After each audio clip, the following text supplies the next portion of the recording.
तुम अभी गुरु को जाने नहीं हो, नाम को नहीं जाने हो, सत्संग के गुणों को नहीं प्राप्त कर पाए हो।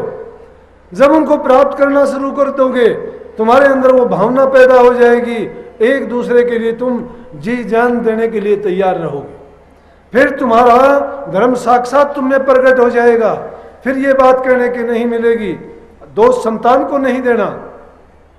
संतान को हमने वो ज्ञान नहीं दिया, संतान को उस रास्ते पे नहीं चलाया।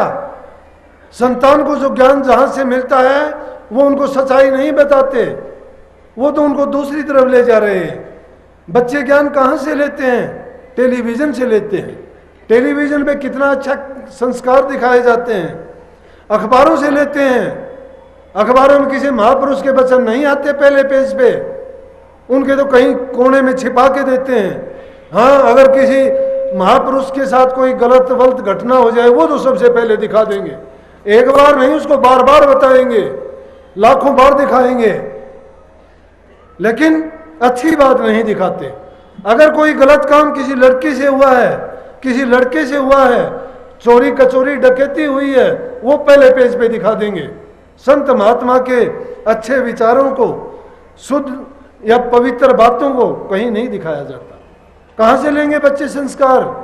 सुबह उठते हैं या तो टेलीविजन देखने को मिलता है या अखबार पढ़ने को मिलता है।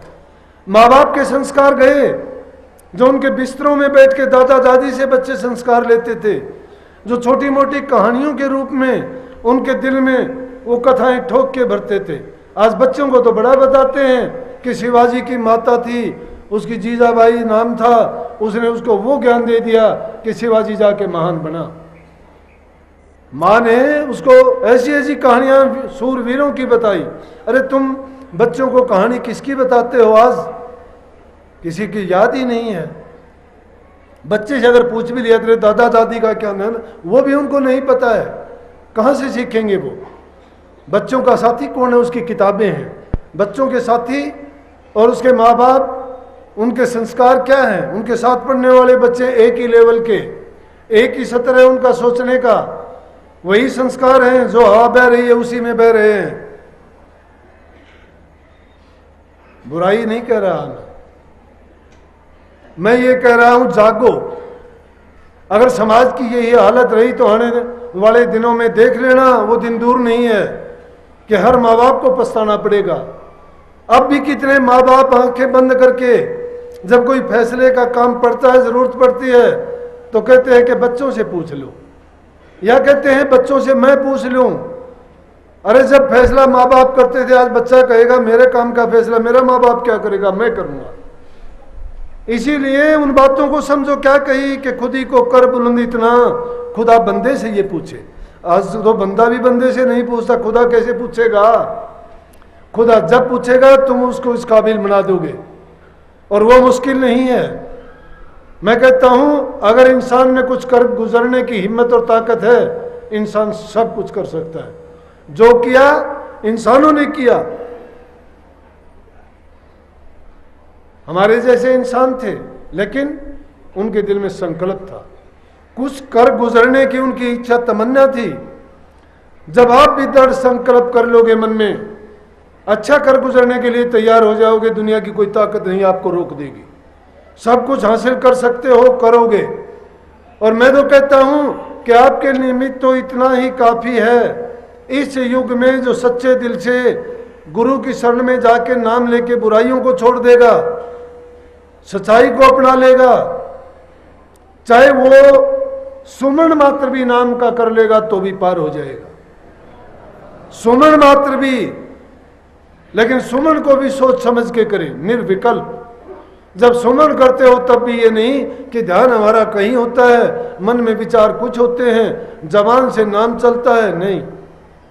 नाम क्या होगा कि जब नाम का सुमन करते हो भूल जाओ, निष्काम निसंकल्प, कोई विचार नहीं आना चाहिए, कोई ख्याल नहीं होना चाहिए, अपनी भी सोच नहीं होनी चाहिए। जब ये अवस्था आ जाएगी, और उस अवस्था में थोड़े समय के लिए भी अगर तुम सुमन पक्का कर जाओगे, फिर देख लेना कि धीरे धीरे तुम्हारी क्या हालत और क्या अवस्था होगी। वो सच्चाई आपके सामने अपने आप आके प्रकट होगी। संतों ने मिथ्या नहीं कहा, संतों के सामने परमात्मा आके प्रकट हो जाता। क्यों प्रकट, किस रूप में हो जाता है वो प्रकट, लेकिन दूर कैसे लगता है? वो हमारी आंखें नहीं है देखने वाली।